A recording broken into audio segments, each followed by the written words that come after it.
حبيب سلام عليك صلوات الله عليك. Les premières émigrations. أنت نور الله فجرا. Après la conclusion du second pacte d'Al-Aqaba et l'établissement d'un petit État musulman au sein d'un vaste désert abritant des populations caractérisées par l'ignorance et la négation, témoignant ainsi d'une avancée considérable dans la voie de l'islam, le prophète sallallahu alayhi wa sallam donna aux musulmans mécois l'autorisation d'émigrer à Médine. Cette émigration, du point de vue de l'intérêt personnel des migrants, ne signifiait rien moins qu'une grande perte matérielle et le sacrifice des biens, avec seulement en retour la sécurité personnelle. Et même sur ce point, les migrants ne pouvaient s'attendre à une sécurité totale, car ils pouvaient rencontrer la mort sur le chemin de Médine. L'avenir était plutôt incertain.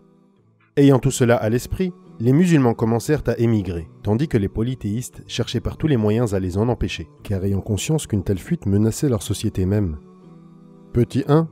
Le premier à partir fut Abu Salama, 1 an avant le grand pacte d'Al-Aqaba, selon Ibn Ishaq. Lorsqu'il décida d'entreprendre ce voyage, ses beaux-parents, les Beni al-Mughira, pour l'empêcher de railler Médine, retinrent sa femme et son enfant.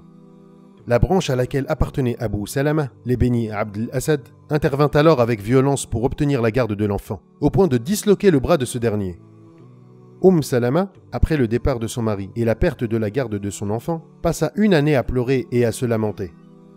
L'un des membres de sa famille eut finalement pitié d'elle et exhorta les Beni al-Mughira à libérer son fils et à la laisser partir rejoindre son mari. Elle entreprit alors ce voyage long de 500 km, sans aucune aide. Arrivée à At-Tan'im, Uthman ibn Talha la rencontra et lui proposa de l'emmener à Médine, à dos de chameau. Avec son fils, elle rejoignit Abu Salama à Quba, à la limite de Médine. Petit 2. Un autre exemple de la cruauté des polythéistes mécois à l'encontre des émigrants réside dans l'histoire de Sohaïb. Lorsqu'il exprima le souhait de partir, cela indigna bien sûr les païens, prétendant qu'il était venu à la Mecque comme un vulgaire vagabond, mais que la cité avait été si généreuse avec lui qu'il était parvenu à devenir riche. Ils donnèrent des ordres pour le retenir de force. Voyant cela, il leur proposa de leur céder toute sa richesse, et ils le laissèrent libre de ses mouvements, après l'avoir dépouillé de ses biens. En apprenant cette histoire, le prophète sallallahu alayhi wa sallam commenta en disant « Sohaïb a gagné, Sohaïb a gagné ».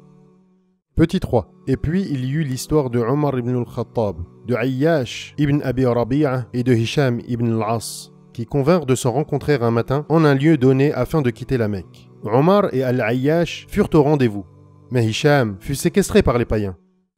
Peu après, Abu Jahl et son frère Al-Harith vinrent à Médine pour rencontrer leur troisième frère, Ayyash. Ils lui dirent « Ta mère a fait le vœu de ne plus peigner ses cheveux, de ne plus se protéger du soleil, tant qu'elle ne t'aura pas revu. » Ayyash en fut profondément ému, mais Omar lui dit « Par Dieu, ces gens veulent uniquement te détourner de ta religion. Méfie-toi donc d'eux. Ta mère se peignera si les poux commencent à la démanger, et elle s'abritera si le soleil de la Mecque devient trop chaud pour elle. » Malgré ces paroles, Ayyash décida de partir à la Mecque pour délier sa mère de son vœu. Omar lui dit alors « Puisque tu es vraiment décidé à partir, prends ma chamelle. Elle est rapide et docile. Reste à son dos. Si tu as des doutes sur le comportement de tes compagnons, elle te permettra de te sauver. » Les 3 frères partirent alors pour la Mecque. Dès qu'ils eurent effectué un certain trajet, Abu Jahl se plaignit de son chameau et demanda à Ayyash de le prendre derrière lui, sur sa chamelle. Lorsque Ayyash fit s'agenouiller sa chamelle, ses 2 compagnons se ruèrent sur lui, l'attachèrent et le ramenèrent en plein jour à la Mecque. Ils crièrent « Ô gens de la Mecque, c'est ainsi qu'il faut traiter vos faibles d'esprit !» Hisham et Ayyash restèrent prisonniers des assaillants.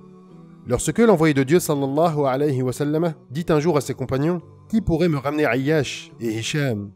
Al-Walid ibn al-Walid dit « Moi je peux te les ramener. » Il entra alors en cachette à la Mecque et suivit une femme qui leur portait à manger.